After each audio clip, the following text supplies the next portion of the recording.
Hello नमस्कार दोस्तों। उम्मीद है आप सभी लोग अच्छे होंगे, बहुत बढ़िया होंगे आप सभी लोग। तो जैसा कि आज बिहार स्पेशल में हम लोग तथागत बुद्ध को पढ़ेंगे।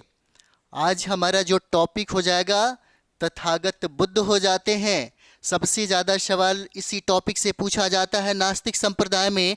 तथागत बुद्ध जिसने संसार की राजगद्दी छोड़ दी, जिसने संसार की राजगद्दी को ठुकरा दी, उसी ने आत्मा का साम्राज्य जीत लिया, वही थे तथागत बुद्ध। जिस दिन सिद्धार्थ ने महल छोड़ा, वो दिन मानवता ने ज्ञान का मार्ग पाया। राजकुमार से भिक्षु बनने की यात्रा नहीं थी, वह था अंधकार से प्रकाश की ओर पहला कदम। बुद्ध ने भगवान नहीं बनाया, उन्होंने इंसान को जगाना सिखाया। जब सारे उत्तर बाहरी दुनिया में नहीं मिला, सोच के देखिए, जब सारे उत्तर बाहरी दुनिया में नहीं मिला, तब बुद्ध ने खुद के भीतर झांक लिया और वहीं उन्हें सत्य का सारा सत्य वहीं पर मिला। जिसने दुख को समझ लिया उसने जीवन को जीत लिया, यही बुद्ध का दर्शन था। जहां लोग युद्ध जीतना चाहते थे, जहां बड़े बड़े युद्ध जीतना चाहते थे, बुद्ध ने मन जीतने की कला सिखाई। और बुद्ध का संदेश कोई धर्म नहीं था, एक विज्ञान था। कई लोग इस बात को भूल जाते हैं। बुद्ध का दर्शन, बुद्ध का संदेश जो है कोई धर्म नहीं, एक विज्ञान था, मन का, चेतना का और करुणा का विज्ञान। और यही वजह था कि बुद्ध ने यह बात कही थी, दीपक बाहर मत खोजो, स्वयं प्रकाश बनो। आज हम लोग उन्हीं की कहानी आज हम लोग पढ़ेंगे। तो चलिए हम लोग शुरुआत करते हैं। तथागत बुद्ध का जन्म। तथागत बुद्ध का जन्म हुआ है कब? तथागत बुद्ध का जन्म 563 बीसी में हुआ है। कई किताबों में, कई संदर्भों में यह बात लिखा हुआ है 563 बीसी, 563 बीसी। लेकिन एनसीईआरटी कुछ और कहता है। एनसीईआरटी जो है, एनसीईआरटी कहता है कि 566 बीसी में, है ना। एनसीईआरटी कहता है कि 566 बीसी में तथागत बुद्ध का जन्म हुआ। हर पॉइंट आपके लिए इंपॉर्टेंट होगा आपके एग्जाम के व्यू से। तथागत बुद्ध का जन्म 563 ईस्वी में नेपाल के, है ना, नेपाल के कपिलवस्तु नामक, है ना, नेपाल के कपिलवस्तु नामक लोमनी गांव में हुआ था, है ना। नेपाल के कपिलवस्तु के, है ना, कपिलवस्तु के एकदम जीरो से शुरू करिए। कपिलवस्तु के लुम्बिनी में, है ना, लुम्बिनी में इनका जन्म हुआ था, लुम्बिनी गांव में जन्म हुआ था, जिसका प्रमाण भी हमको मिलता है। रुमिनदेई का स्तंभ लेख आप जानते होंगे, है ना। रुमिनदेई का, यहां पर देखिए इसका जो चर्चा है, रुमिनदेई का, रुमिनदेई स्तंभ लेख, रुमिनदेई स्तंभ लेख। इसी रुमिनदेई स्तंभ लेख में लुम्बिनी ग्राम का चर्चा है, जिसकी स्थापना अशोक सम्राट ने करवाई थी। इसकी स्थापना, इसका निर्माण अशोक सम्राट ने करवाया और यह अशोक सम्राट का सबसे छोटा स्तंभ लेख हो जाता है। ये जो अभिलेख है सबसे छोटा है, सबसे छोटा अभिलेख हो जाता है। और इसी में पहली बार कर प्रणालियों के बारे में जिक्र किया गया है, क्योंकि तथागत बुद्ध जब लुम्बिनी की यात्रा किए थे तब इन्होंने यहाँ के कर को घटा करके 1/8 कर दिया था, 1/8 कर दिया था यहाँ पर। इसलिए इस कर का वर्णन हमको रुमिनदेई स्तंभ लेख में मिलता है। तथागत बुद्ध के माता का नाम था महामाया देवी। तथागत बुद्ध के माता का नाम था, है ना, माता का नाम क्या था? महामाया देवी।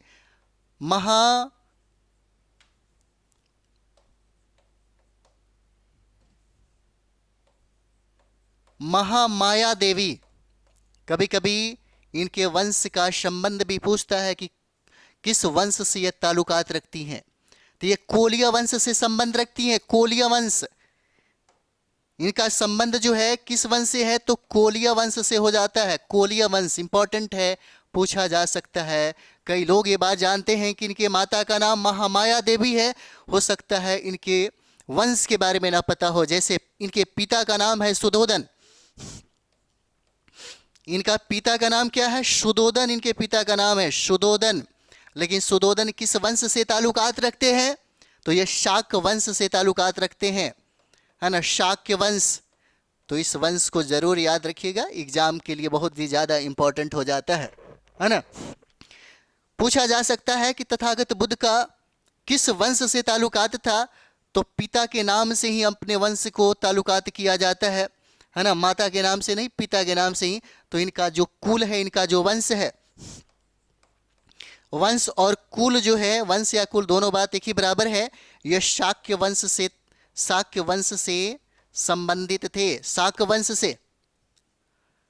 इनका गोत्र अगर पूछता है कि किस गोत्र से संबंध रखते हैं, तो गौतम गोत्र होता है, गोत्र है ना। गोत्र अगर हम लोग यहां पर देखेंगे तो किस गोत्र से संबंध कर रखते हैं, तो गौतम है ना, गौतम गोत्र होता है। तथागत बुद्ध का संबंध इसी से है। जाति आप जानते होंगे, जाति ये क्षत्रिय जाति से बिलोंग करते थे, क्षत्रिय जाति से ये बिलोंग करते थे तथागत बुद्ध। इनके बचपन का नाम था सिद्धार्थ। इनके बचपन का नाम था सिद्धार्थ।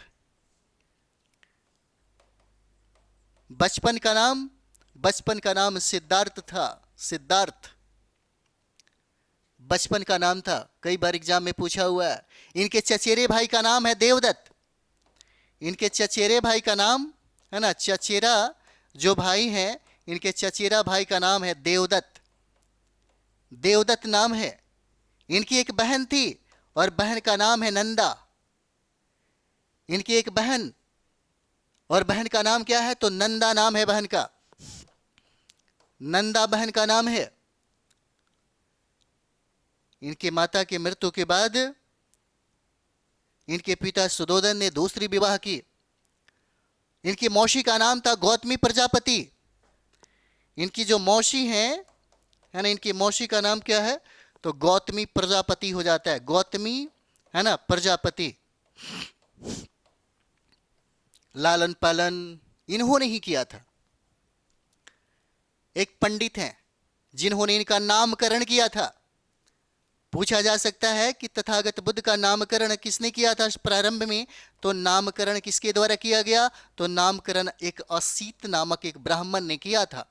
अशीता नामक एक ब्राह्मण ने किया था, अशीता नामक। एक बार की बात थी, जब बहुत समय के बाद किसी के घर में कोई पुत्र की प्राप्ति हो जाए तो खुशियों से सारा घर जगमगा जाता है। और ये कपिलवस्तु के साम्राज्य के एक राजकुमार का जन्म होता है। कई वर्षों के बाद खुशियों का ठिकाना नहीं होता है।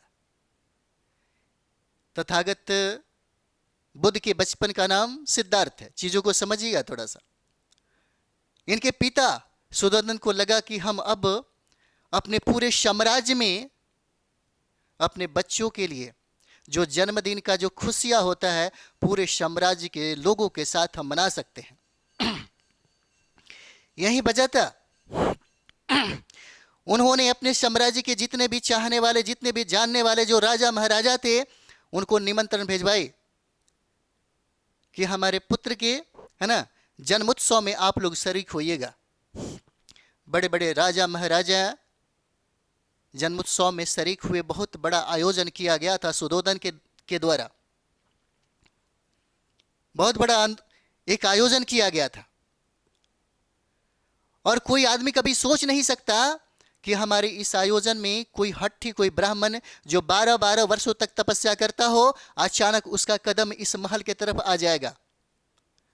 उसका नाम था कौंडिन्य, कौंडिया नाम था, याद रखिएगा। उस हट्ठी का नाम था कौंडिया, कौंडिया।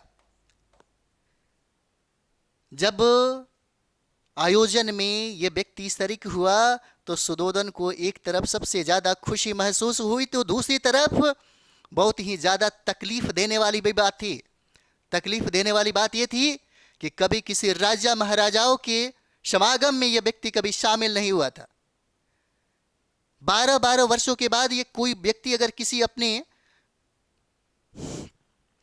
आश्रम से अगर बाहर निकलता हो और किसी के पास जाए तो खुशी का ठिकाना नहीं होगा, है ना। और एक तरफ एक भयंकर दिखेगा कि आखिर बात क्या है।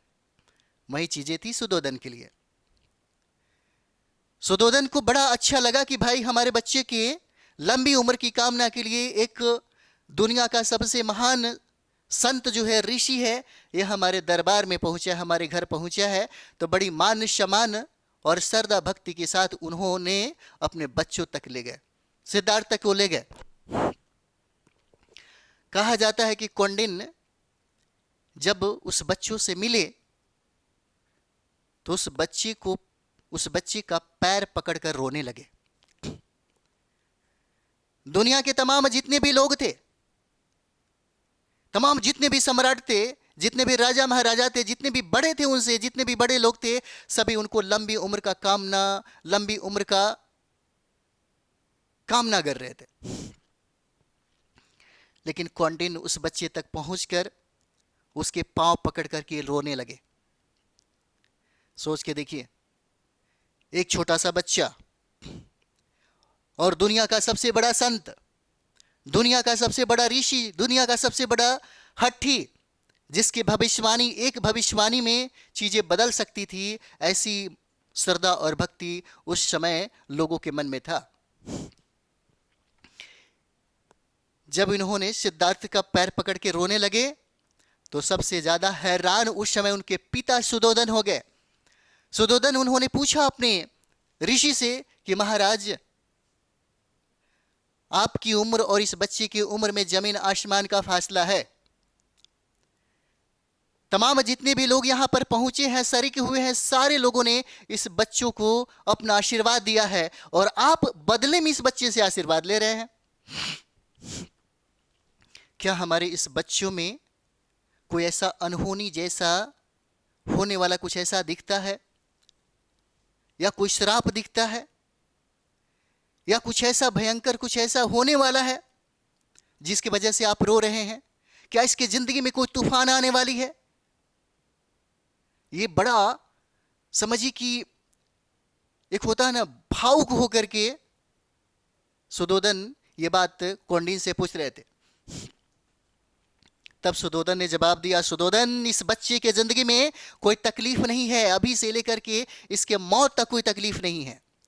लेकिन मुझे इस बात का दुख है कि जब ये अभी जो बच्चा है, जिस दिन ये सयान हो जाएगा, जिस दिन ये जवान हो जाएगा और जिस दिन यह बुद्ध बन जाएगा और पूरी दुनिया को अपने ज्ञान से प्रकाशित करेगा, पूरी दुनिया इसके ज्ञान को अपने जीवन में उतारेगी, उस वक्त ये बूढ़ा व्यक्ति जिंदा नहीं रहेगा। इस बात का मुझे रोना आ रहा है। तभी उसने भविष्यवाणी किया था, कौंडिन्य ने भविष्यवाणी की, इन्होंने ही भविष्यवाणी की, या तो यह व्यक्ति, या तो यह बच्चा इस धरती का सबसे बड़ा सम्राट बनेगा, नहीं तो सबसे बड़ा सन्यासी बनेगा। सबसे बड़ा सम्राट बनेगा, नहीं तो सबसे बड़ा सन्यासी बनेगा। और ये जो है भविष्यवाणी किसने किया था? यह कौंडिन्य ने की थी भविष्यवाणी। एक बाप के लिए सम्राट बनना बहुत खुशी की बात है, लेकिन एक सम्राट के लिए अपने बच्चे को सन्यासी बनते देखना, ये कोई भी बाप बर्दाश्त नहीं कर सकता, है ना। कोई भी बाप जो है इसे बर्दाश्त नहीं कर सकता। और यही वजह भी था, यही वजह भी था, आप देखते होंगे सुधोधन की आंखों की नींद, चैन, सब कुछ लूट गया, सब कुछ खत्म हो गया। खैर, कहानी फिर सुनाएंगे आपको। यहां पर देखिए, तो भविष्यवाणी करने वाला जो संत है उसका नाम है कौंडिन्य। बाद में ऐसा लगा, सुधोधन को लगा कि हम अपने पंडितों की भविष्यवाणी को भी पलट देंगे।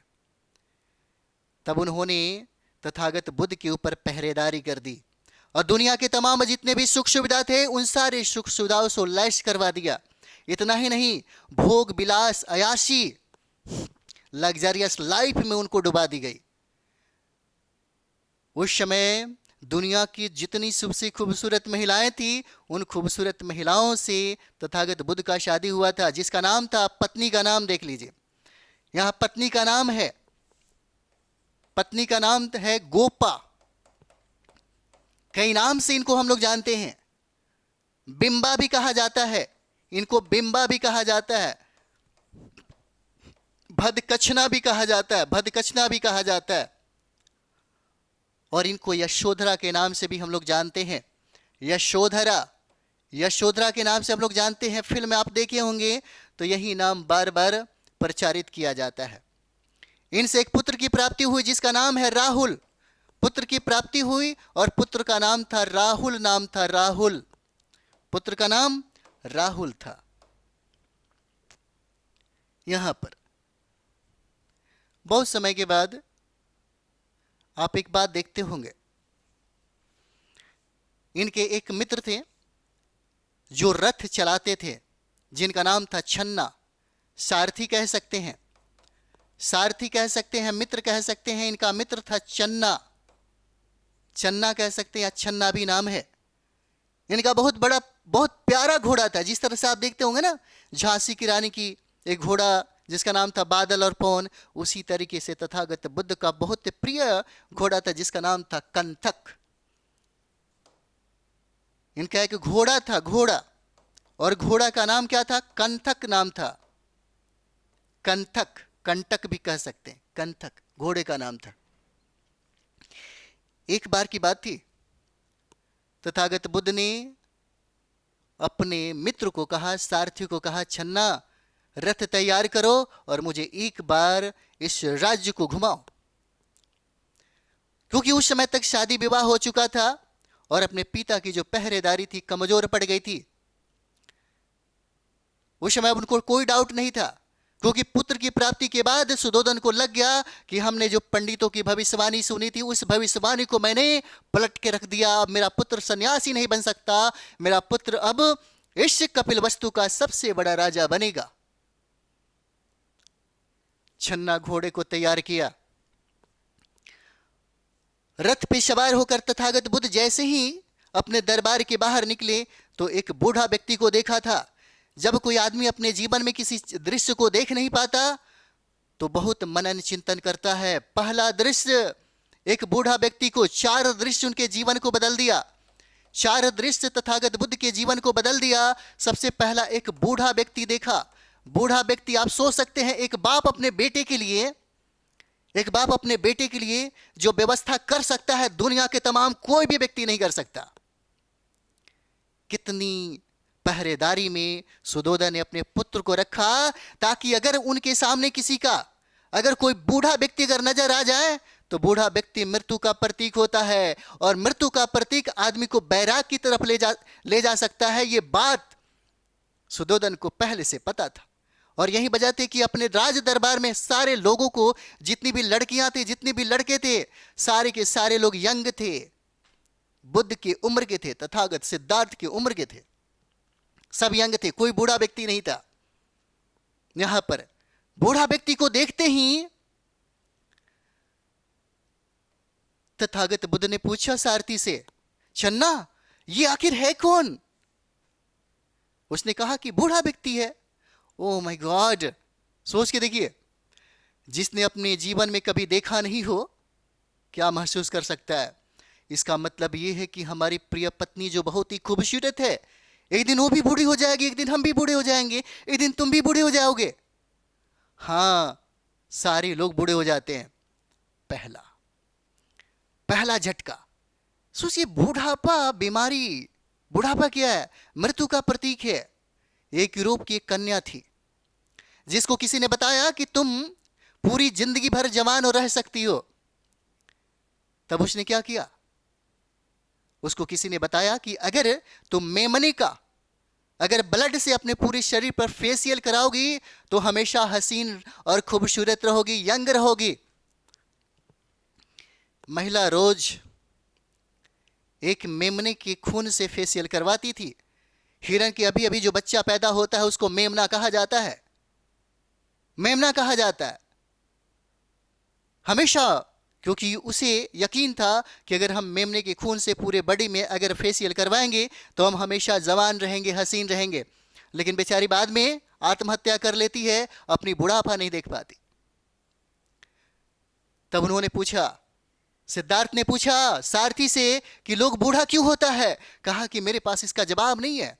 अरे तो कहां मिलेगा जवाब? मैंने आपको कहा था, बुद्ध के भीतर सवालों की कमी नहीं थी और इन सवालों का जवाब वो खोज रहे थे बाहरी दुनिया में, और बाहरी दुनिया में कोई भी जवाब उनके पास नहीं था। तब उन्होंने कुछ कदम आगे बढ़ने के बाद उन्होंने एक दूसरा दृश्य दिखा। दूसरा दृश्य था एक बीमार आदमी। एक बीमार आदमी कराह रहा था, खांस रहा था। शरीर में रोग लग जाते हैं, व्याधियां लग जाती हैं। यही सवाल फिर सिद्धार्थ के द्वारा अपने मित्र छन्ना से पूछा जाता है कि छन्ना, ये आखिर है कौन, इसको क्या हुआ है? तब उन्होंने जवाब दिया, ये बीमार है, बट आपके हर सवालों का जवाब मेरे पास नहीं है। कुछ कदम जाने के बाद यह तीसरा दृश्य दिखता है कि मृतक व्यक्ति, कुछ परिजन इसके अगल बगल में बैठ करके रो रहे हैं। आदमी मर जाता है।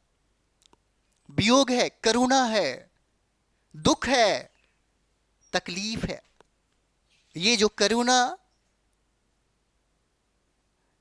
आप जरा सोच के देखिए।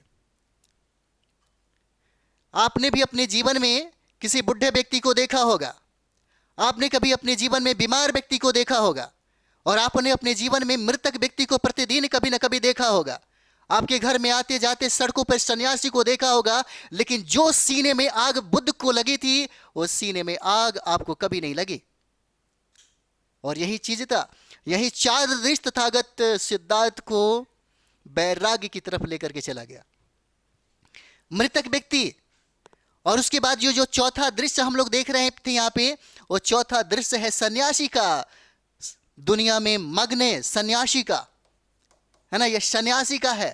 कितना खुश है भाई, कितना खुश है। दुनिया के सारे टेंशन से मुक्त है, सारा टेंशन से मुक्त है। कोई प्रॉब्लम नहीं है जिंदगी में, कोई तकलीफ नहीं है जिंदगी में।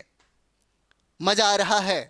सुकून के साथ किसी पेड़ के नीचे बैठा हुआ एक आदमी को देख करके तथागत बुद्ध ये पूछते हैं कि भाई इतना प्रसन्न क्यों है, क्या है इसकी प्रसन्नता के पीछे का कारण क्या है? अरे यार, अनपढ़ व्यक्ति, छन्ना को क्या समझ में आता कि इसके पीछे के कारण को देख ले। वो नजरिया, वो आंखें नहीं थी। ये सवाल का जवाब छन्ना फिर कहता है कि महाशय, हमारे पास आपके सवालों का जवाब नहीं है। तब वो पूछते हैं कि हमारे सवालों का जवाब कहां मिलेगा? पहले से दिमाग में धर्म का डर। आप लोग भी होंगे, ऐसा नहीं है। दुनिया के तमाम जितने भी लोग हैं, सभी लोगों को धर्म का डर होता है। और खास करके हमारे भारत में जितने भी युवा हैं, खास करके जो पढ़े लिखे हैं, जो लोग दिमाग का इस्तेमाल करते हैं, जो लोग प्रगतिशील विचारधारा को अपनाते हैं, उनकी मैं बात नहीं कर रहा। लेकिन जो अफीमची हैं, जिनको धर्म का सबसे ज्यादा डर होता है, मैं उनके लिए बता रहा हूं। धर्म यहां भी काम कर रही थी, क्योंकि किसी ने इनके दिमाग में भरा था कि आपके हर सवालों का जवाब कहां मिलेगा? भगवान के पास मिलेगा। और भगवान के पास मिलेगा, इसके लिए आपको एक साधक की जरूरत है, एक गुरु की जरूरत है। ब्राह्मणों के पास मिलेगा, फलाना ढिमकाना के पास मिलेगा। ऐसी बात थी, मैं आपको बता रहा हूं। कभी कभी आप देखते होंगे, जब किसी महिला के गर्भ में कोई बच्चा पलता है, सबसे पहली प्रॉब्लम, अगर कोई बेटी बिगड़ जाता है जवान होने पर, अगर कोई बेटी या कोई भी बेटा अगर बलात्कारी होता है, व्यभिचारी होता है, अगर वो करप्ट होता है, या उसका विचार अलग होता है, विचार गंदे होते हैं, या वो सबसे ज्यादा धार्मिक होता है, या सबसे ज्यादा कुछ भी जो असामाजिक तत्वों में अगर उसको हम रखते हैं, तो उसके पीछे जाकर के देखिए, शुरुआत वहीं से होता है माँ बाप का। माँ बाप को लगता है, थोड़ा देर के लिए सोच लीजिए, एक बाप को लगता है कि हमारा बच्चा हमारे पत्नी के गर्भ में पल रहा है, हम तो जो चाहे वो कर सकते हैं। बाहर की दुनिया में रंगदारी कर सकते हैं, किसी की हत्या कर सकते हैं, लूट कर सकते हैं, किसी का बलात्कार कर सकते हैं, बट ये कभी नहीं सोचता मर्द कि ये सारी चीजें कहीं ना कहीं जो हरकत वो करता है, वो सारा चीजें उसके पत्नी के गर्भ में रहने वाला जो बच्चा है वो सीख रहा होता है।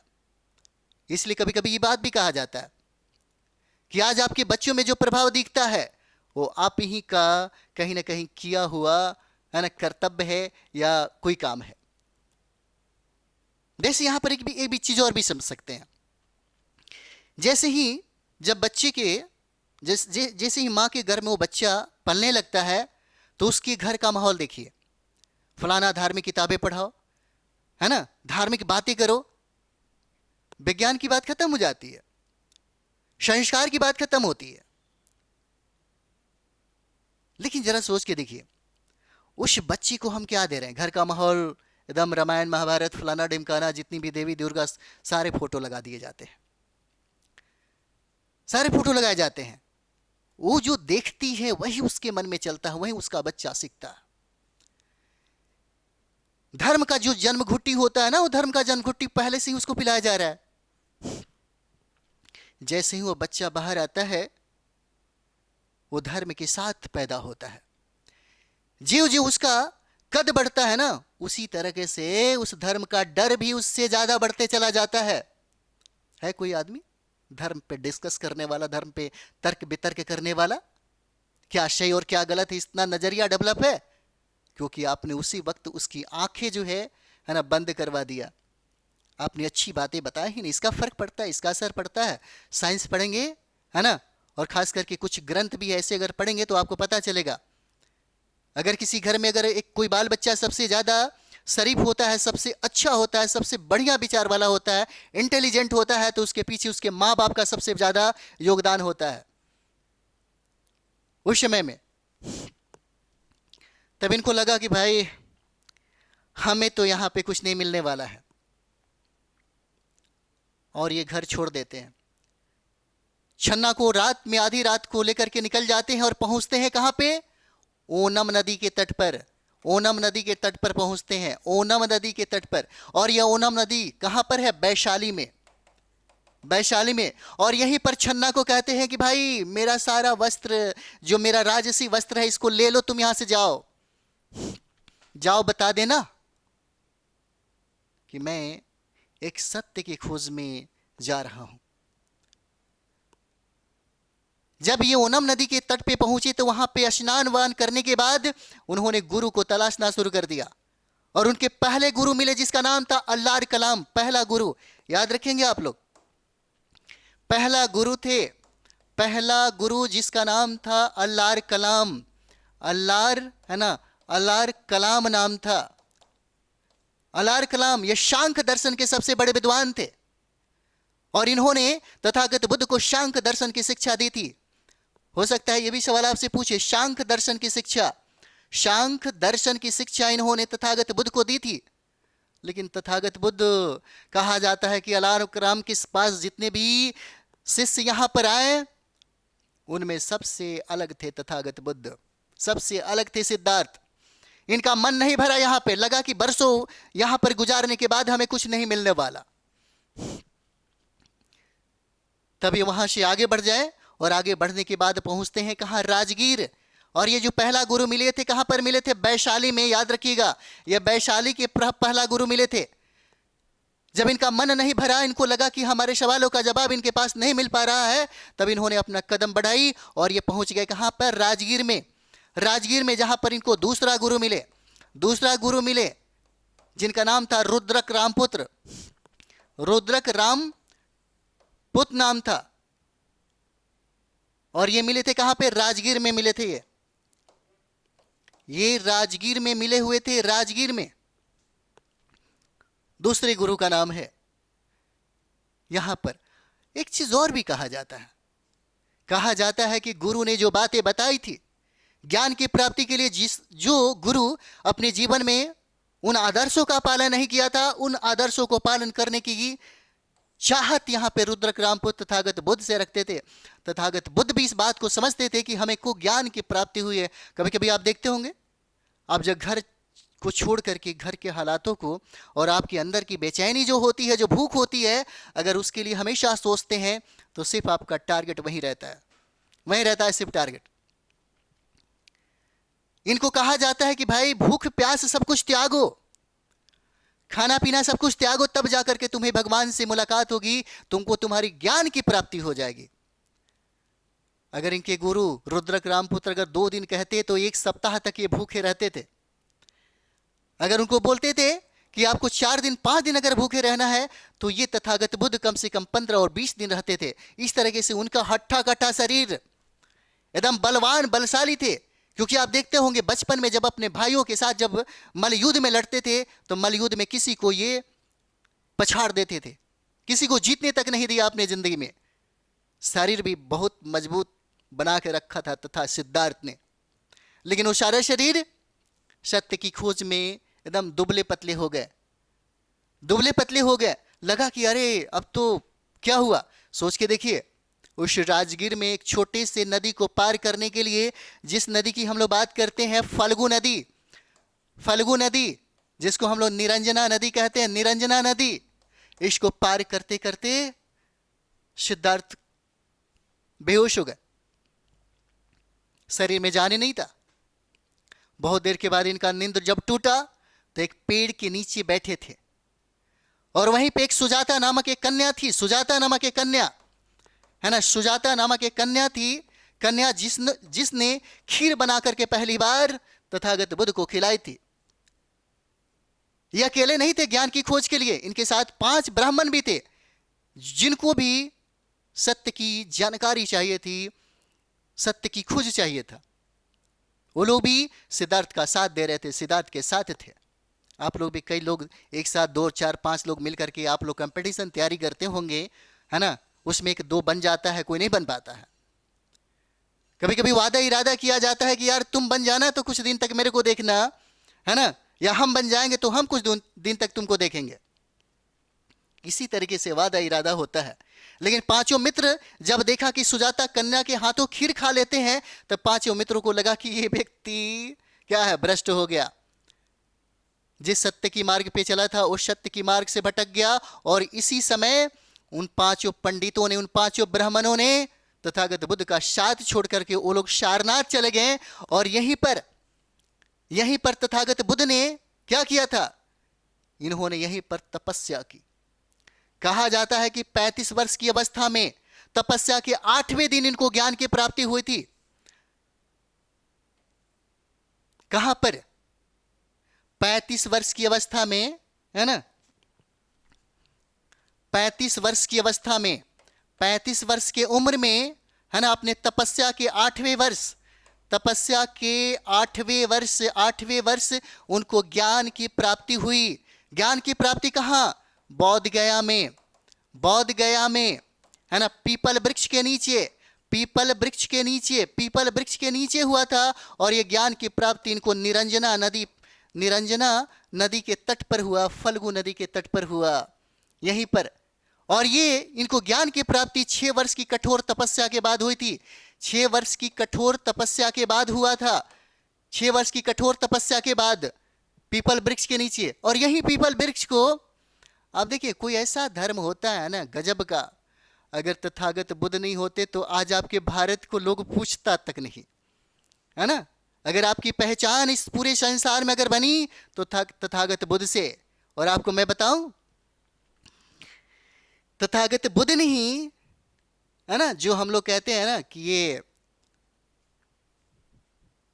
मैं तो मिस ही कर गया, कोई बात नहीं, याद आ जाएगा, है ना। इस पीपल वृक्ष को, जहां पर तथागत बुद्ध को ज्ञान की प्राप्ति हुई थी, एक शैव धर्म को मानने वाला एक सम्राट था जिसका नाम था शशांक। नाम सुने होंगे आप, शशांक। और ये शशांक जो है शैव धर्म को मानने वाला एक राजा था जिसको सबसे ज्यादा नफरत थी, किससे, तथागत बुद्ध से। और यही वजह था कि इसने इस पेड़ को ही कटवा दिया, पीपल वृक्ष को ही शशांक ने कटवा दी, जो गौड़ वंश का सम्राट था, जो गौड़ वंश का शासक था। इसी पेड़ को बाद में कनिंघम के द्वारा लगाया गया, इसी को कनिंघम के द्वारा लगाया गया, क्योंकि ये बात पता था, अशोक सम्राट ने अपने पुत्र महेंद्र और संघमित्रा को यही पीपल वृक्ष के वट का एक छोटा सा पौधा लेकर के भेजा था, कहां, श्रीलंका में। और वहीं श्रीलंका में आज सबसे बड़ा वृक्ष है। उसी वृक्ष का, है ना, जो मूल होता है उसी को ला करके कनिंघम के द्वारा यहां पर लगाया गया, जो अभी हमको दिखाई देता है। 4थी पीढ़ी की ये, है ना, पेड़ हो जाता है, 4थी पीढ़ी की। उसके बाद यहां पर देखेंगे, उसके बाद बुद्ध का जो त्रिरत्न है, त्रिरत्न, है ना, त्रिरत्न बहुत इंपॉर्टेंट है। कई बार ये सवाल पूछा, बुद्धम शरणम गच्छामि, है ना, बुद्धम शरणम गच्छामि। अब जरा सोच के देखिए, ये इतनी बड़ी बात है ना कि अगर इस पर अमल कर ले आदमी तो फिर उसकी जिंदगी तर जाती है, उसकी जिंदगी, है ना, का मकसद पता चल जाता है। बुद्धम शरणम गच्छामि। अगर आप अपने जीवन में कामयाब होना चाहते हैं, अगर आपको लगता है कि हम अपने जीवन में हमेशा जीतना चाहते हैं, कुछ बेहतर करना चाहते हैं, तो कभी भी भाग और भगवान पे भरोसा मत करना। अगर आप बुद्धम शरणम गच्छामि के अर्थ को अगर समझिएगा तो बुद्ध कहते हैं कि तुम्हें ज्ञान के लिए किसी की जरूरत नहीं है। इसलिए उन्होंने ये बात कहा था, अपना दीपक स्वयं बनाओ।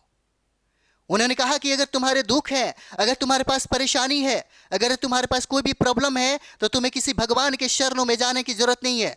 क्योंकि उन्होंने कहा कि तुम्हें कहां जाने की जरूरत है, ज्ञान के शरण में जाने की जरूरत है। इसलिए इसका मतलब होता है बुद्धम, है ना, बुद्धम शरणम गच्छामि। शरणम गच्छामि मतलब तुमको ज्ञान के शरण में जाने की जरूरत है। 3 थॉट जिसको डॉक्टर बी आर अम्बेडकर ने इसी को एक्सेप्ट किया, और इसी पर हमारा जो भारत का जो नींव है ना, इसी पे टिका हुआ है। पूरी दुनिया में आपका विकसित कंट्री चाइना फॉलो करता है। आप भूल गए जो सनातनी बुद्ध ने दिया था कि सनातनी आप कहते हैं, कभी जानते हैं सनातनी किसने चलाया था? ये सनातन धर्म जो आप कहते हैं सबसे पुराना धर्म है, हिंदू धर्म नहीं है भाई। 12 साल अध्ययन करने के बाद, बहुत सारी किताबों पढ़ने के बाद, है ना, भले लोग बरगला देते हैं, पंडित से लेकर के जितने भी संत ऋषि मुनि जो भारत में यहाँ पैदा हुए हैं ना, सब झूठ बोलता है, सारा का सारा झूठ बोलता है। वो चोरी हुआ है, कॉपी है तथागत बुद्ध का, अपना कुछ भी नहीं है यहाँ पे, सब तथागत बुद्ध का है। अगर जहाँ पे मंदिर बना है वहाँ की गहराई में जाइए, वहाँ पे खोदिएगा तो मिलेंगे बुद्ध, मिलेंगे जैन, सब चुराया हुआ। तो ये जो तब उन्होंने त्रिरत्न में जो दूसरा पॉइंट होता है, ये होता है धम्मम शरणम गच्छामि, धम्मम शरणम गच्छामि, और तीसरा है संगम शरणम गच्छामि। त्रिरत्न पूछा गया सवाल है आपके बीपीसी के एग्जाम में, त्रिरत्न, है ना। उसके बाद देखते हैं भिक्षु हम लोग किसको कहते हैं? भिक्षु उसको कहा जाता है जो विवाहित होते, विवाह करने के बाद जो लोग सन्यासी मार्ग को धारण करता है उसको हम लोग भिक्षु कहते हैं। उपासक उसको कहते हैं जो कभी विवाह नहीं करते, अविवाहित को उपासक कहा जाता है। भिक्षु जो होते हैं विवाहित होते हैं। जैसे भिक्षु यहां पर देखें, भिक्षु हम लोग किसको कहते हैं? विवाहित को बोला जाता है ना, विवाहित। और उपासक जो हैं, उपासक, ये उपासक उसको अविवाहित को कहा जाता है, अविवाहित को, है ना, अविवाहित को कहा जाता है उपासक। क्या? अब जरा सोच के देखिए, 6 वर्ष की कठिन तपस्या के बाद ज्ञान की प्राप्ति तो हो गई। इसलिए कहा जाता है, हम जब कहते हैं तो कुछ स्टूडेंट फॉलो करते हैं, कुछ स्टूडेंट को बुरा लगता है। आप एक बार सिलेबस को कंप्लीट कर लिए और आप कहते हैं कि रिवाइज में क्या दिक्कत है? रिवाइज छोड़ो, डायरेक्ट प्रैक्टिस सेट में आ जाते हैं। अरे रिवाइज करके अपने आप को संतुष्ट किया है? क्या आपने रिवाइज किया है कि आपने जो पढ़ा वो आपके पास है भी या नहीं है? तथागत बुद्ध ने इस बात को समझा, इस बात को जाना कि जिस ज्ञान की प्राप्ति मैंने की है, क्या उस ज्ञान की प्राप्ति के लिए मैंने रिवीजन किया है? तो उसी रात उन्होंने 7 बार अपने जो भी थॉट उनको प्राप्त हुआ, जो भी उनको ज्ञान मिला, उनको 7 बार उन्होंने रिवीजन किया। और रिवीजन के बाद अगर वो चाहते तो अपने घर लौट जाते, क्योंकि इसी के लिए, इसी खोज के लिए आए थे। लेकिन उनको लगा कि नहीं, हमें यह ज्ञान पूरी दुनिया को बताना है। इसलिए वो सबसे पहले कहां पहुंचे? सारनाथ। सबसे पहले सारनाथ पहुंचे। सारनाथ क्यों पहुंचे?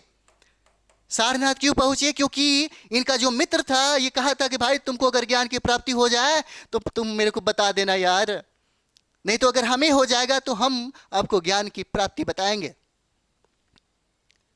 सारनाथ पहला उपदेश इन्होंने सारनाथ में दिया, जिस सारनाथ को हम लोग क्या कहते हैं? लायन कैपिटल भी कहा जाता है। लायन कैपिटल, सारनाथ को एक और नाम भी देखिए, लायन कैपिटल भी कहते हैं हम लोग। कैपिटल, है ना, लायन कैपिटल भी कहा जाता है सारनाथ को। इतना ही नहीं, श्री पत्तनम के नाम से भी जानते हैं, श्री, है ना, पत्तनम के नाम से भी हम लोग इसको जानते हैं, इस सारनाथ को। इतना ही नहीं, मृगदाव के नाम से भी जाना जाता है, मृगदाव, है ना, मृगदाव के नाम से भी जानते हैं। और ये पहुंचते हैं तथागत बुद्ध कहाँ, सारनाथ, जहां पे पांचों ब्राह्मणों को पहली बार अपना शिष्य बनाते हैं। जो पहली बार यहीं पर पांच सन्यासी जो है, पांच सन्यासी को पहली बार, है ना, ज्ञान की जो है ये बात जो है, ज्ञान दिया जाता है पहली बार कहाँ पे, सारनाथ में। प्रश्न पूछता है कि तथागत बुद्ध ने पहली बार कहाँ पर ज्ञान की संदेश दिया था, उपदेश दिया था? तो पहला उपदेश इन्होंने कहाँ दिया? सारनाथ में, लायन कैपिटल में, है ना, ऋषि पत्तनम में, मृगदाव में दिया था इन्होंने, मृगदाव में। उसके बाद तथागत बुद्ध ने सबसे ज्यादा जो उपदेश दिया वो श्रावस्ती में दिया था। सबसे ज्यादा उपदेश, है ना, सर्वाधिक उपदेश जो है, यह सर्वाधिक उपदेश, है ना, सर्वाधिक उपदेश कहां पर दिया था? तो सर्वाधिक उपदेश इन्होंने श्रावस्ती में दी थी। श्रावस्ती में सबसे ज्यादा उपदेश तथागत बुद्ध ने दिया था। कहां? श्रावस्ती में इन्होंने दिया था। और अंतिम उपदेश, है ना, तथागत बुद्ध के द्वारा अंतिम उपदेश जो है ना, अंतिम उपदेश कहां पर दिया गया? तो अंतिम उपदेश दिया जाता है कुशीनगर में। कुशीनारा भी कह सकते हैं, कुशीनगर, यह मल्लों की राजधानी थी, जहां पर तथागत बुद्ध की, है ना, मृत्यु हो गई। यहीं पर तथागत बुद्ध की मृत्यु हो गई यहां पर। एक चीज और भी है, वर्षा ऋतु के दौरान, है ना, वर्षा ऋतु के दौरान आप देखते होंगे, यानी कि उसी समय में एक साल पर सारे लोग इकट्ठा होते थे, और उसी समय सारे लोग बिहार में इकट्ठा होते थे। बिहार का मतलब होता है बौद्ध मठ, जहां पर भिक्षुओं को निवास स्थान दी जाती थी। और एक वर्ष में किए गए जो भी पाप होता था उसका पश्चात करवाया जाता था, जिसका नाम था पर्वन। जिसका नाम क्या था? पर्वन। और ये पर्वन जो है, ये पश्चाताप करने का, है ना, पश्चाताप करने का ये तरीका था। क्योंकि अगर एक साल के अंदर में जो वर्षावास होती थी, है ना, यहाँ पे वर्षा ऋतु जो के दौरान तथागत बुद्ध और उनके सारे शिष्य जो थे इकट्ठा होते थे, और एक वर्षों में जो भी शिष्य उनका पाप किया हो या जो भी किया हो तो दंड दिया करते थे, जिसको हम लोग पर्वन कहते हैं, है ना, पर्वन कहा जाता है यहाँ पे। ठीक है, कुछ पॉइंट ये भी हम लोग देख ले, जैसे मानते हैं कि कुछ ऐसे घटना है ना, कुछ ऐसे घटना है यहाँ पे, और कुछ ऐसा प्रतीक भी है, वो भी देख लीजिए, है ना। फिर उसके बाद हम लोग घटना देख लीजिए, घटना एक होता है, और यहाँ पे एक, है ना, ये प्रतीक है। घटना और प्रतीक का संबंध भी कभी कभी आपके एग्जाम में पूछा जाता है ना। यहाँ पे जैसे आप देख सकते हैं, ये जो घटना है, पूछेगा गर्भ, है ना, गर्भ का संबंध किससे? गर्भ, है ना। प्रतीक देखिएगा तो हाथी देखिएगा, हाथी, क्योंकि यहाँ पर जितना भी हम लोग प्रतीक देख रहे हैं वो तथागत बुद्ध के जीवन से घटने वाली घटना है। या गर्भ का प्रतीक हो जाता है क्या? हाथी हो जाएगा, है ना, यहाँ पे हाथी हो जाएगा। जैसे आप देखते होंगे जन्म, है ना, जन्म का प्रतीक क्या होगा? तो जन्म का प्रतीक हो जाता है कमल, है ना, कमल का जो फूल आप देख रहे हैं, कमल का फूल, ये हो जाता है ना। युवा की अगर हम लोग बात करें, युवा, है ना, युवा ये हो जाएगा, ये आप देखते होंगे। वृषभ देख लीजिए, वृषभ, है ना, वृषभ देख लीजिए, या षाढ़ देख लीजिए, षाढ़, है ना, षाढ़ देख लीजिए, यहाँ पे होगा। ठीक है, और विकास की अगर बात करें हम लोग, विकास की बात, डेवलपमेंट की जो बात होता है, विकास की बात, है ना, तो विकास का प्रतीक क्या हो जाता है? शेर हो जाता है। विकास का प्रतीक क्या है? शेर हो जाता है ना, यहाँ पे शेर हो जाएगा। जैसे गृह त्याग अगर हम लोग देखेंगे तो गृह त्याग जो है ना, गृह त्याग का प्रतीक क्या होगा? गृह त्याग का प्रतीक जो है यह घोड़ा हो जाता है। गृह त्याग का प्रतीक घोड़ा, है ना, गृह त्याग का प्रतीक क्या है? घोड़ा।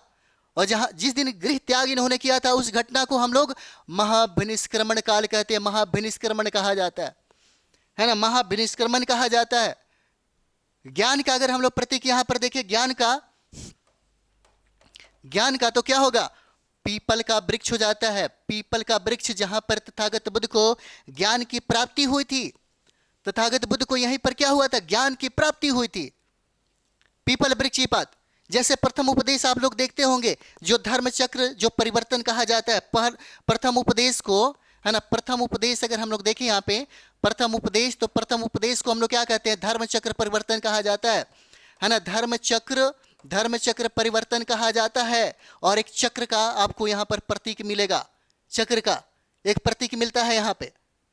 इतना ही नहीं, जिस दिन इनकी मृत्यु हो गई थी उसको महापरिनिर्वाण कहा जाता है, महापरिनिर्वाण, है ना। तथागत की जिंदगी में महापरिनिर्वाण, है ना, परिनिर्वाण की प्राप्ति होती है। और महापरिनिर्वाण का जो ये प्रतीक चिन्ह है जिसको हम लोग स्तूप बोलते हैं, क्या बोला जाता है, स्तूप बोला जाता है, या पद चिन्ह कह सकते हैं, है ना, पद चिन्ह कह सकते हैं आप। क्या कह सकते हैं, पद चिन्ह कह सकते हैं। ठीक है, कितना